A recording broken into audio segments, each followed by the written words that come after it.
Allahu e ka bë halal tregtin. Kur tregtia bëhet haram, kur fitimi yt bëhet haram, drejtohet besimtari në bank dhe merr kredi. Po mirë që nuk po marim kamat, na i gjeti, mi gjenja 5.000 euro, unë nuk marr kamat. Allahu të garanton. Kur garanton Allahu, a mund të ndodh ndryshe?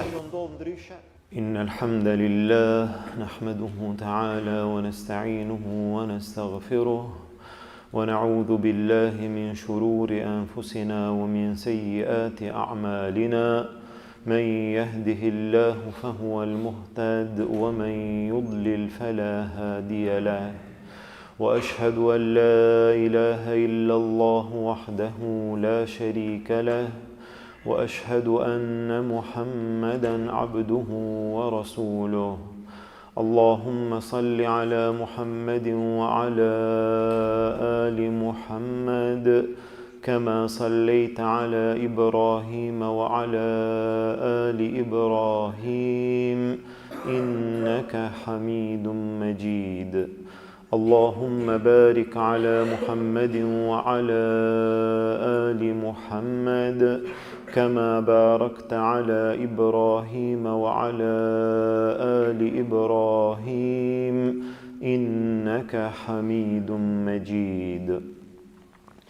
Falënderimi takon Allahut subhanahu wa ta'ala, ate falenderojmë dhe vetëm prej tij ndihmë dhe falje kërkojmë. Salavatet dhe selamet tona ja dërgojmë dashurit ton Muhammedit sallallahu alaihi wasallam, familjes tij, shokëve të tij dhe gjithë atyre që pasojnë rrugën e tij deri në ditën e gjykimit. Vëllezër të nderuar, me lejen e Allahut azza wa jall kemi hyrë së bashku në një kapitull të ri, i cili është mjaft i rëndësishëm, i cili është shumë i dobishëm, i cili duhet të jetë parasysh, duhet të njihet, duhet ta di besimtari atë në mënyrë që në jetën e tij mos t'i kalon kufit Allahut azza wa jall, mos të bie në ndonjë gjë që e hidhron Allahun azza wa jall. Kemi hyrë së bashku në kapitullin e tregtisë, në kapitullin e shitblerjes, një temë, një çështje e madhe e cila ka të bëjë thuajse me të gjithë neve. Secili i cili punon, secili i cili angazhohet, secili i cili fiton, është shumë e rëndësishme që fitimi i tij të jetë i pastër, puna e tij të jetë halal, atë me të cilën ushqehet, e ushqen familjen, i ushqen fëmijët e tij, i jeton, e gjitha ajo të jetë halal. Andaj feja Allahut azza wa jall, Kur'ani dhe Suneti, argumentet e sheriatit na bajnë me dije gjitha ato gjëra, gjitha ato rregulla se si ne duhet të veprojmë në lidhje me një gjë të tillë, si të jetë puna jon halal, si të jetë tregtia jon halal, si të jetojmë ne në atë mënyrë pastër, ashtu si Allahu azza wa jall është i kënaqur. Kemi përmendur që tregtia, shitblerja në esencë sipas fesë së Allahut azza wa jall është halal. Pra tregtia në Islam çfarë hukmi, çfarë dispozite ka? Tregtia në Islam në esencë është halal. Tregtia në Islam është e lejuar. Shitblerja në Islam është e lejuar. Don me shit ti një gjë është e lejuar. Don me ble ti një gjë është e lejuar. Pra në esencë shitblerja, tregtia në përgjithësi është e lejuar.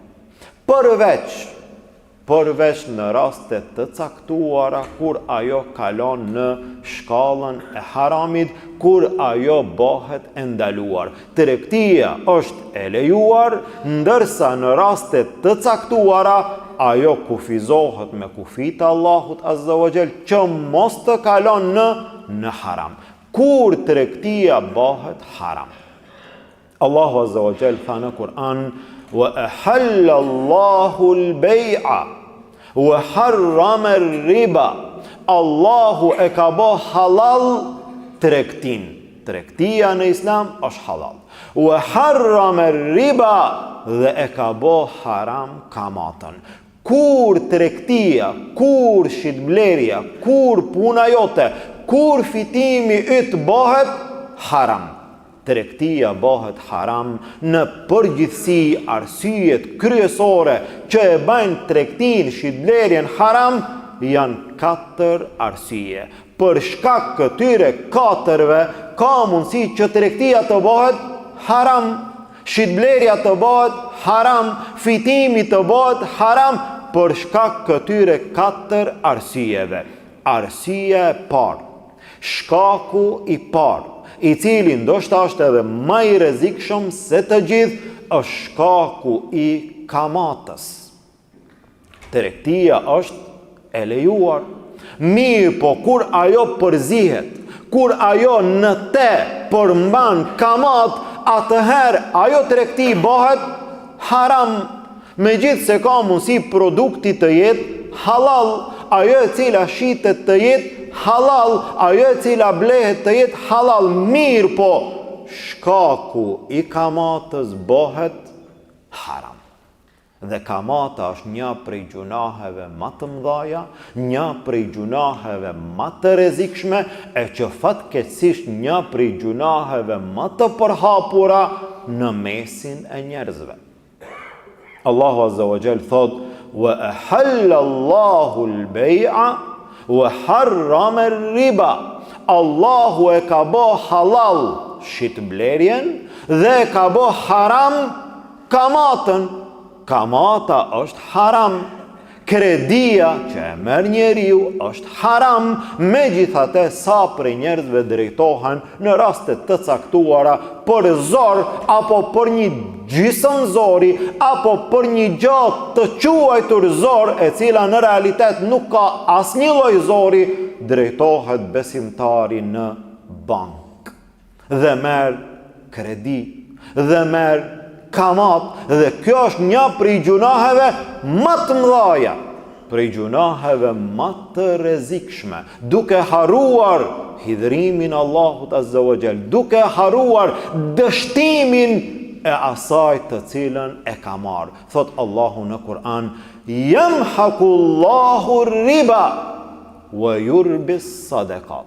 Allahu e humb bereqetin prej kamatës. Ti merr kredi dhe i fut në tregti. Ti merr kredi, i fut në biznes. Ti merr kredi, ndërton shtëpi. Ti merr kamat, bën darsëm. Ti merr kamat dhe mendon që nëpërmjet saj do të ecësh përpara. Allahu të garanton. Të garanton. Kur garanton Allahu, a mund të ndodhë ndryshe? Allahu të garanton. Yamhaqullahu riba. Nuk ka bereqet. Allahu e humb, e zhduk bereqetin nga kamata. Wa yurbi sadaqat, dhe jep bereqet nga sadakaja. Mirë po ai i cili merr kredi, ai i cili merr kamat, her do kur sa do që të vonohet, do t'i sheh sherin asaj. Kanë thonë dietarët, ka mundësi që damin sherin e saj e sheh që në vitin e parë. Në vitin e parë, dje i ka marrë, pas një kohë, e kupton që ka ndodhi. Pas 2 viteve, pas 3 viteve, disa nga selefi kanë thonë, mas së shumë ti brenda 40 viteve, njeriu do t'i kthehet dami i kamatës të cilën e ka marrë. E nëse jo, mos të flasim sa është dami, sa është dënimi i saj në ditën e gjykimit. Andaj pejgamberi sallallahu alaihi wasallam tha: "Ijtanibu sab'al mubiqat." Largohuni nga 7 gjunahet shkatruese. Gjunahet janë shumë, haramet janë shumë, 7 prej tyre janë shkatruese. E shkatrojnë njeriun, e shkatrojnë jetën e tij, fenë e tij, e rrezikojnë besimtarin.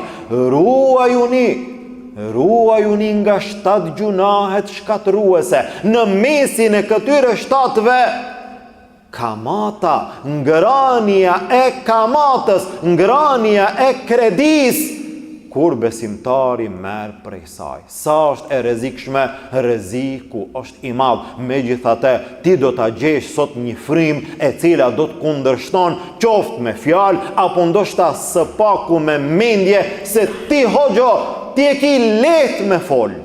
Do shumë interesant që njerëzit reagojnë në këtë mënyrë se ti e ki lehtë me fol. Cili është dallimi ndërmjet meje edhe teje? Apo do t'i shohësh disa të cilët do të reagojnë në një numër dhe këta ndahen në dy kategori. Ti flet kundër kamatës. Për çfarë arsye? Për shkak se Allahu e ka bë haram. Për shkak se pejgamberi sallallahu alaihi wasallam ta ka tërheq vërejtjen dhe në këtë rast do t'i gjesh dy kategori të cilat do të kthehen kundër teje. Kush janë ata? Një kategori janë ata që s'janë musliman fare.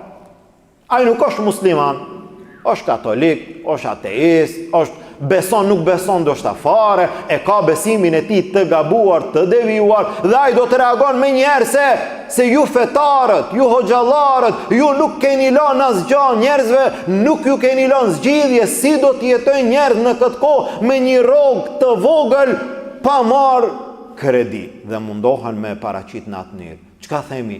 Ne në këto raste kur flasim edhe në xhami, po edhe jashtë xhamie, në shumicën e rasteve nuk flasim për këtë kategori fare. Na nuk jemi duke ju drejtuar krishterëve, apo ateistëve, apo të tjerëve se kamata është haram. Nuk ju flasim atyre. Për çfarë arsye? Po atyre duhet ju flasim tema tjera. Atyre duhet ju tregojmë që Isai a.s. nuk është Zot, jo kamata. Isai nuk është Zot. Isai a.s. nuk është biri i Zotit. Isai a.s. është njeri thjesht pejgamberi Allah. Ju që besoni në Trinitetin jeni në devijim të thellë. Ju që nuk e besoni ahiretin jeni në një bindje të devijuar të largët. Ju e kështu me radhë deri kur? Deri të mbrim pastaj të kamata. Mirë, po ndërhin në tema të besimtarve, të islamit. Ti flet për namazin, ata reagojnë. Ti flet për agjërimin, reagojnë. Ti flet kundër kamatës, reagojnë. Për çfarë arsye? Atyre ju pengon çdo gjë islame. Mirë, po kjo është një temë tjetër. Kategoria e dytë kush janë? Kategoria e dytë janë ata të cilët janë musliman. Musliman. A e beson Kur'anin? Po. A e beson pejgamberin sallallahu alaihi wasallam? Po. Çka thot Allahu në Kur'an? Allahu në Kur'an të tregon që kamata është haram. Ti si musliman, nëse e bën, nëse e vepron si gjuna, ki gjuna të madh, mirë, po spaku nuk guxon me kundërshtua. Spaku nuk guxon me reagua. Ti mundesh me thonë, kjo është me gjithë se është gjuna i madh, po ti mundesh me thonë që është haram i madh, është gjuna i madh, unë kam gabuar, kam marr, Allahu ma falt, ma nuk marr asnjëherë. Kjo së paku është një lloj spaku, ajo paraqitja që i takon një besimtarit gjunahqar. Ajo që i takon një besimtarit mëkatar, mirë po, jo me reagua kundër, sikur ne po flasim për vetveten apo për çështjet tona private dhe disa prej atyre do të paraqiten dhe do të thonë hoxho, po mirë që nuk po marrim kamat, na i gjeti. Dhe i sheh pastaj sa prej njerëzve, njëri thotë hoxho, mi gjenja 5.000 euro, unë nuk marr kamat. Tjetri, hoxho, mi gjeti munja 10.000 euro, që unë nuk po na nuk po flasim për vete, tja merr kamata, nuk merr kamat, nuk ka të bëj me hoxhën, ka të bëj me imanin tënd. Me islamin tanë, ti rrezikohesh në fen tanë dhe Allahut azza wa jall. Mi gjeti hoxha. Subhanallah. Dhe ne tash do t'u agjejmë krejtve që kanë nevojë, mos marrin kamat, na do t'u agjejmë. Na nuk jemi të asaj kategorie të ati rangu, na e kemi obligim t'u paraqesim njerëzve mesazhet, argumentet e fesë Allahut azza wa jall. Allahu thot në Kur'an, pejgamberi sallallahu alaihi wasallam thot në hadithet e tij, ne e përcjellim dhe në çdo gjuna që ne do ta përcjellim që është gjuna, që është haram, nuk mund të shkohet në atë kategori, po qa une nuk e baj ma gjetë ti zgjidhjen. Se ne, sikur të ishte ajo mundësi, sikur, po ne nuk e kemi atë mundësi. Ne e kemi përgjegjësinë kryesore të ju tregojmë njerëzve, me pas mundësi ti ndihmojmë, pse jo, ajo është edhe më mirë. Po ku ta gjejmë atë mundësi? E tash çfarë? Tash mos të flasim. Tash ne, nëse flitet për gjuna e tjera, tash ne do të themi vjedhja është haram. Vjedhja është haram. Allahu e ka ndaluar. Po mirë hoxha, nëse do ti unë mos vjedh, mi gjeti unë nuk po vjedh. Po nuk zgjidhen çështjet në këtë mënyrë. Unë ndoshta nuk mundem me t'i gjetë, dhe në realitet nuk mundem me t'i gjetë. Ama vjedhja është haram. Kamata është haram. Kredia është haram. Këto janë gjunahe të mëdha shkatërruese. Çka i takon besimtarit? Ai i cili nuk ka ra në këtë gjuna, duhet të ruhet në maksimum. Asnjëherë mos të jetë zgjidhje. Asnjëherë në jetën e tij mos të jetë zgjidhje të drejtohet për në bank dhe të merr kredi. Asnjëherë. Ai i cili ka ra në një gjuna të tillë duhet të pendohet tek Allahu Azza wa Jall. Jo të mundohet të kundërshton, jo të reagon, nuk reagon kundër njerëzve, reagon kundër fjalës së Allahut Azza wa Jall. Andaj kamata është e para, si arsye, si sebeb, e cila çdo gjë e ban haram. Tregtia është halal, nëse në tek ka kamat, bëhet haram. Çdo shitblerje është halal, nëse në tek ka kamat, është haram. Cila është kamata? Në salloje është kamata. A mund të ketë kamat në mesin e njerëzve që njerëz nuk e vrejnë? A mund të shkojnë njerëzit të blejnë në vendet të caktuara ku shkruan pa kamat? E në realitet brenda në hollësi, a ka kamat ajo? Të gjitha këto janë çështje të rëndësishme që ne me lejen e Allahut Azza wa Jall do të vazhdojmë me gjitha ato arsye që shitblerjet tona mund të kalojnë prej halalit në haram, duke lutur Allahun Azza wa Jall që Allahu të na ruan nga shitblerjet e ndaluara, nga tregtia e haramit, nga kamata dhe nga çdo gjuna tjetër. E lutim Allahun Azza wa Jall, Allahu të na bën prej atyre që mundohemi të punojmë në halal, të fitojmë në halal, të ushqejmë familjet tona edhe fëmijët tanë me halal, e Allahu të na mundson të jetojmë ashtu si Allahu është i kënaqur. Amin. Walhamdulillahi rabbil alamin. Wa subhanaka Allahumma wa bihamdik, ashhadu an la ilaha illa ant, astaghfiruka wa atubu ilayk.